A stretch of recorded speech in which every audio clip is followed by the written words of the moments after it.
ഇന്ന് ഉച്ചക്കത്തേക്ക് വേണ്ടിയിട്ടുള്ള പണിയൊക്കെ വേഗം തീർക്കാൻ വേണ്ടിയിട്ട് അടുക്കളയിലോട്ട് കയറിയപ്പോഴാണ് ഡൈന്യൂസിന് മുട്ട ഒരെണ്ണം ബുൾസ് ചെയ്ത് കൊടുക്കുമെന്ന് ചോദിച്ചത്. അപ്പോൾ അവൾക്ക് വേണ്ടിയിട്ട് ഞാൻ വേഗം ബുൾസ് ചെയ്ത് കൊടുത്തിട്ടുണ്ട് കേട്ടോ. ഇനി അത് അവളോട് പോയിരുന്ന് കഴിച്ചോളും. ഞാൻ അപ്പോഴത്തേക്കും വേഗം പണി തുടങ്ങിയിട്ടുണ്ട് കേട്ടോ. ഇന്ന് ചെമ്മീനാണ് കിട്ടിയത്. അപ്പോൾ ഞാൻ വേഗം കയ്യോടെ അത് വൃത്തിയാക്കിയിട്ടുണ്ടായിരുന്നേ.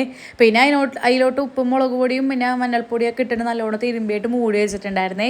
പിന്നെ കറിക്കായിട്ട് ഉണ്ടാക്കുന്നത് പരിപ്പ് കറിയാണ് കേട്ടോ. പരിപ്പ് ഉള്ളിമുളക് ഇടാനാണ് വിചാരിച്ചേക്കുന്നത്. അപ്പോൾ പരിപ്പൊക്കെ കഴുകി വൃത്തിയാക്കിയിട്ട് ഉപ്പും വെള്ളം ഒഴിച്ചിട്ട് അത് വേവിക്കാണ്ട് വെച്ചിട്ടുണ്ട്.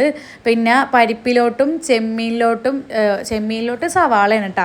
ഈ പൊഴിച്ച് കഴിയുമ്പോൾ മേളിലിങ്ങനെ വിതറി കൊടുക്കാൻ വേണ്ടിയിട്ടാണ്. അപ്പോൾ അതിന് വേണ്ടിയിട്ടുള്ള സവാള നല്ല ചെറുതായിട്ട് അരിയുന്നുണ്ട്. പിന്നെ കുഞ്ഞുള്ളി നല്ലോണം തോലൊക്കെ ഒലിച്ചിട്ട് ചതച്ചെടുക്കുന്നില്ല, ചെറുതായിട്ട് അരിയുന്നില്ല കേട്ടോ. ശരിക്കും പറഞ്ഞാൽ ചതച്ചെടുക്കണം, പക്ഷെ എനിക്ക് മടിയായിട്ടാണ്.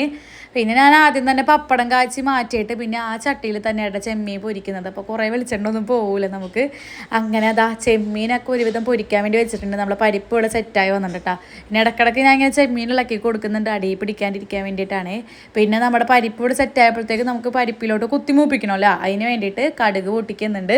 പിന്നെ ചെറിയുള്ളും ഇടിച്ച മുളകും ഞാൻ ആദ്യം ഇട്ട് കൊടുക്കും കേട്ടോ. അത് നല്ലോണം മൂത്ത് കഴിയുമ്പോഴത്തേക്കും മുളക് പൊടിയും മഞ്ഞൾപ്പൊടിയും ഇട്ട് കൊടുക്കുള്ളൂ. ആദ്യമേ ഇട്ട് കൊടുത്തു കഴിഞ്ഞാൽ പെട്ടെന്ന് കരിഞ്ഞു പോകട്ടെ ഈ മുളക് പൊടി. അപ്പോൾ നല്ലോണം അത് മൂത്ത് കഴിയുമ്പോഴത്തേക്കും ഞാൻ എന്താ മുളക് പൊടി ഇട്ടിട്ട് ഒന്നും കൂടെ ഒന്ന് മൂപ്പിച്ചിട്ട് ഞാൻ പിന്നെ പരിപ്പ് തട്ടിക്കൊടുക്കാട്ടെ ചെയ്യുന്നത്. അപ്പോൾ നല്ലൊരു കളറും നല്ലൊരു ഫ്ലേവറും കിട്ടോട്ടെ മുളക് പൊടിയൊക്കെ ഇട്ട് കൊടുക്കുമ്പോൾ. പിന്നെ ഞാൻ എന്താ നമ്മളെ ചെമ്മീൻ ഒരുവിധം വറവായപ്പോഴത്തേക്കും ഞാനിതാ കുറച്ച് സവാള അധികം ഇട്ട് കൊടുക്കുന്നുണ്ട് കേട്ടോ.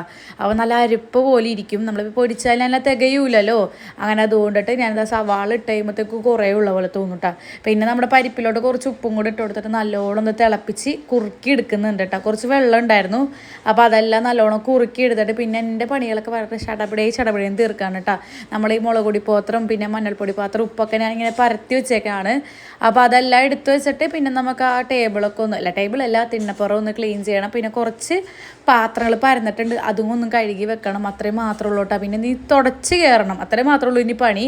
അപ്പോൾ ഞാൻ ആദ്യം തന്നെ ചോറ് ആവിയിട്ടാൻ വേണ്ടി വെച്ചിട്ടുണ്ട്. പിന്നെ ഓരോ പാത്രങ്ങളായിട്ട് കഴുകി എടുക്കുന്നുണ്ട് കേട്ടോ. നല്ല സ്പീഡിൽ തന്നെയാണ് കഴുകുന്നത്, ഇത്രയും സ്പീഡിലൊന്നുമല്ല കേട്ടോ.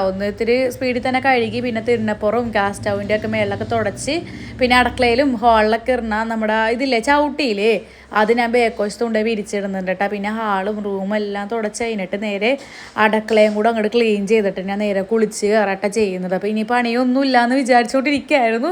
പക്ഷേ എനിക്ക് എൻ്റെ ഒരു പണി കിട്ടിയിട്ടുണ്ട്. ഞാൻ ഗ്ലാസ് പിടിച്ചിട്ട് അവിടെ വെച്ചിട്ടുണ്ടായിരുന്നു കേട്ടോ. അപ്പോൾ അത് മറിഞ്ഞ് ആകെ ചില്ലൊക്കെ ചെതറിയായി കിടക്കായിരുന്നു. അപ്പോൾ അത് കയ്യോടെ അങ്ങ് ക്ലീൻ ചെയ്തിട്ട് ഞാൻ എന്താ സോഫയിൽ ഇങ്ങനെ ഒരു ഇരിപ്പിരിക്കും കേട്ടോ. അതിനൊരു 1 മണിക്കൂറോളം ഇങ്ങനെ ഇരിക്കും. അപ്പോൾ അത്രേ ഉള്ളൂ നമ്മളെ കുഞ്ഞു വീട്. നമ്മൾ വീട് ഇഷ്ടപ്പെട്ടു.